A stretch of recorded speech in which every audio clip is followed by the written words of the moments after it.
જી હા, હું પ્રીતિ પારેખ, તમે જોઈ રહ્યા છો સ્કાયનેટ મીડિયા।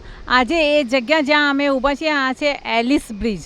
આ એલિસ બ્રિજને જે આ ભાગ છે વચવાળું, આ છેલ્લા 15 વર્ષથી બંધ હાલતમાં હતું અને અત્યારે હેરિટેજ ડિપાર્ટમેન્ટ અને કોર્પોરેશનના મદદથી આ જે ફરીથી એને નવું રૂપ આપવાના એ લોકો શરૂ કર્યા છે। તો એ 1892માં જ્યારે એ બ્રિટિશરો એને બનાવ્યા હતા અને અત્યારે જે છે એ ત્યારે બન્યું હતું 4 લાખના ખર્ચે, અત્યારે આ 92 કરોડના ખર્ચે બનશે આ બ્રિજ અને એને નવું રૂપ આપવામાં આવશે। ત્યારે આ અમદાવાદનું એક જોવા જેવી જગ્યા, જે પહેલો બ્રિજ હતો, સૌથી પહેલો બ્રિજ જે કહેવાય અમદાવાદનો, આ એલિસ બ્રિજ તરીકે હતું અને એને પહેલાં નામ લખડિયા બ્રિજ થયું અને પછી એને વિવેકાનંદ બ્રિજ તરીકે નામ આપવામાં આવ્યું।